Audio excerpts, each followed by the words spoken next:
दरम्यान रायगडमध्ये राज ठाकरेंसमोर एका 7 वर्षांच्या चिमुरडीनं छत्रपती शिवाजी महाराजांच्या शौर्यावर भाषण सादर केलं। राही साळवी असं या चिमुकलीचं नाव आहे आणि ती इयत्ता दुसरीत शिकते।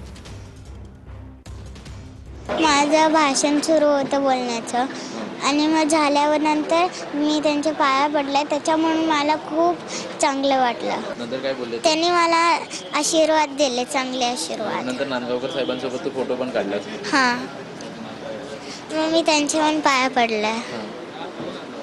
किती दिवस लागले पाठ करायला तुला, किंवा कसं तुला आई वडिलांनी कसं शिकवलं हे? छान शिकवलं त्यांनी मला रात्रभर शिकवलं आणि ते जानेवारीपासून स्टार्ट केलं। तू शाळेत पण असंच भाषण करत होतीस? हां, शाळेत पण भाषण करते, पण कधी कधी संधी नाही भेटत म्हणून आम्ही दुसरीकडे जाऊन करतो। कुठे जाते दुसरीकडे तू? रायगडावर हां. तिथे जाऊन मी भाषण करते।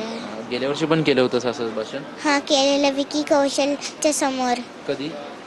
मागच्या वर्षी। जेव्हा छावा चित्रपट आला तेव्हा? हां।